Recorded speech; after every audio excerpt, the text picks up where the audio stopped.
Showbiz, what does that mean? Well, it's short for show, like a movie show or TV show. And biz is a kind of business, which is money. Doing, money for the movies. To do money. And so money from the movies and the shows. But what's all this money for? Well, good question. The money comes in and you do it. And you start to wonder, well, what does it go back out to get? Uh-huh. And we talk about toys. Yes, and the toys are nice. The toys are nice. And one of the nicest toys that Sean and I have a special passion for, special relationship to, and a lot of people in the city do as well. And you can see it right when you go outside, and I'll give you a clue. It has metal.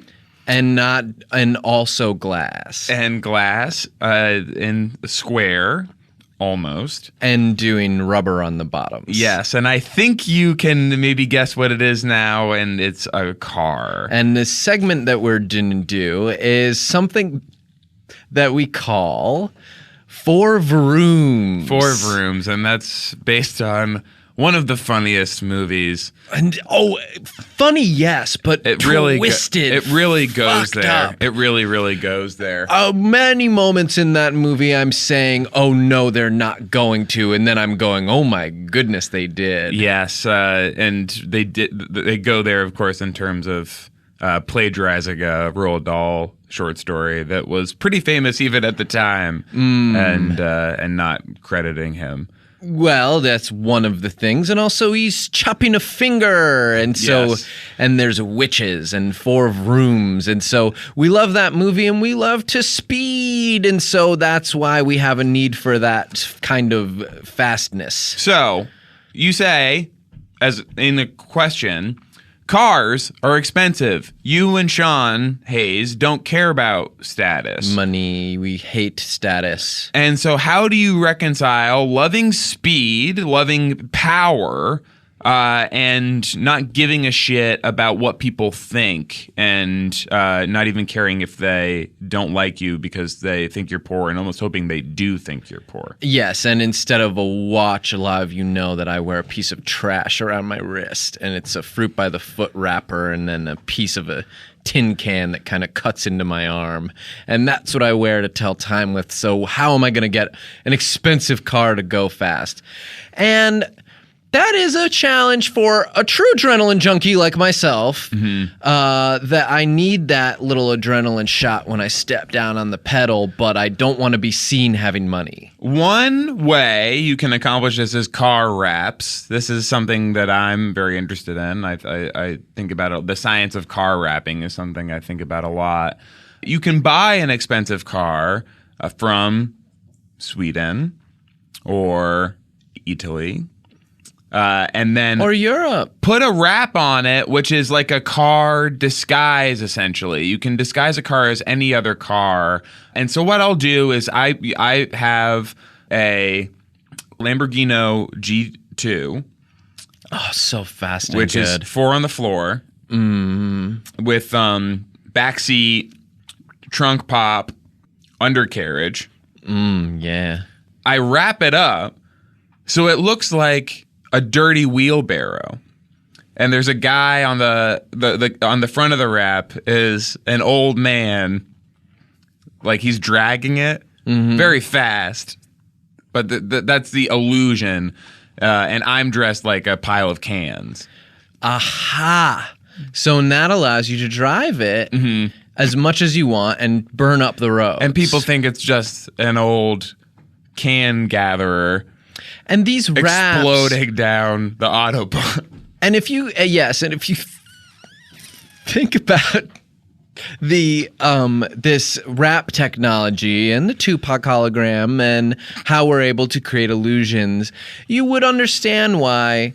What car do I want to drive? Well, of course, I need to have a Porsche and memory of 9/11 and so I need that car to celebrate when the Twin Towers were here and to speed, but I can't have it looking like one of those. And so what I do is I get it wrapped to look like a little red wagon with bunnies and kitties inside and little ducklings, baby duckies hatching out of their eggs.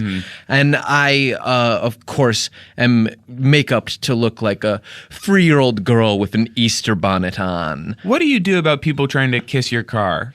Okay. Well, there's an electric force field, and it will blast you into space.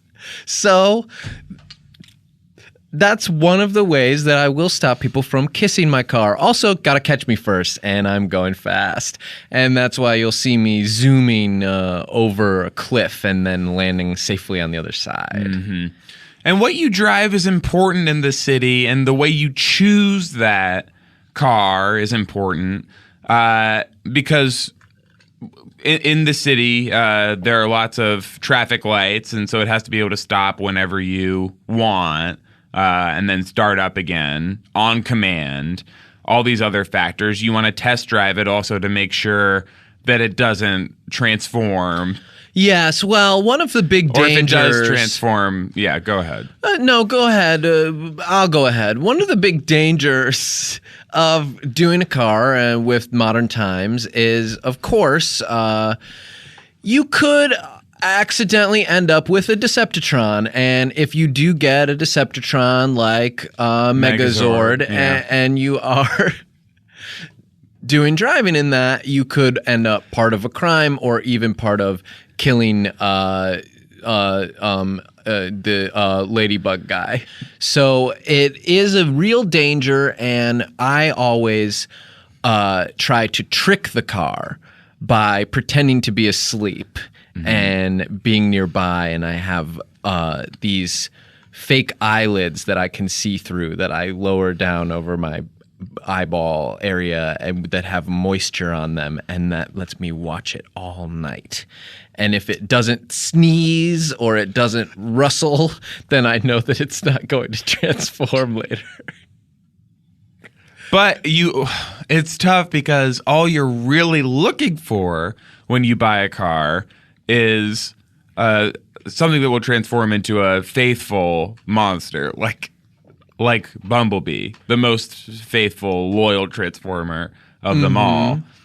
And so that sneeze could get you very excited. Oh, maybe it's a nice transformer like Ironhide or yeah. But just as often it could turn out to be Starscream.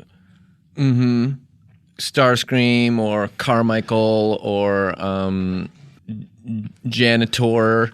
And so all of these guys can be mean guys, and I don't want to have to fight my car. That's something that is just the way I was raised and Midwest values. And it could always end up, I worry about, honestly, my loved ones, because for myself it's okay, but because they know that I would give up my life in a second for the Autobots.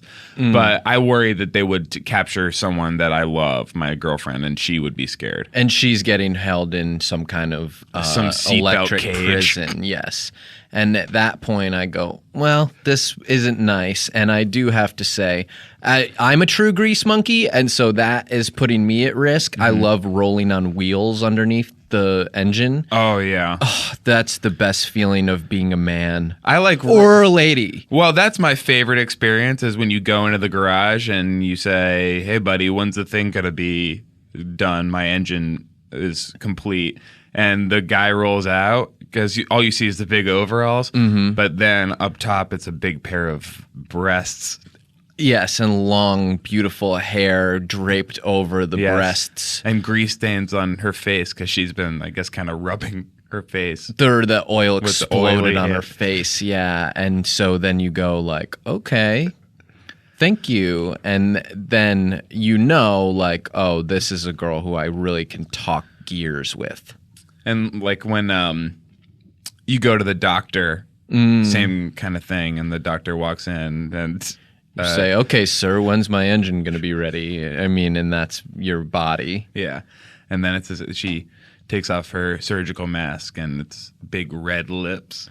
Yes, big wide red lips and a pouty mouth. And you say, okay. That's what you say when you see a lady at work. Mm-hmm. Okay.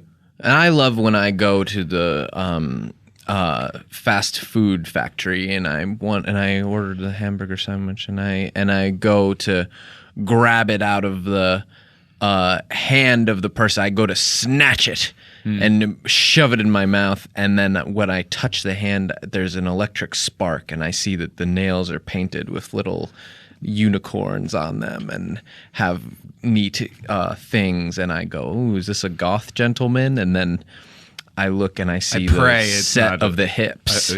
The goth gentleman, thank God. And I search in the tight black jeans for the trademark bulge, and there's none there. And I say, well, then I know what this is. It's a female woman and in a traditionally male role of handing me hamburger sandwich. And that's how I get off. That's 4 Vrooms. 4 Vrooms. We want to congratulate Pete Holmes on getting that big interview with Vladimir Putin this week. That's very exciting for him. I'm sure he asks all the good questions, and I'm sure he'll really get Vlad to truly make it weird.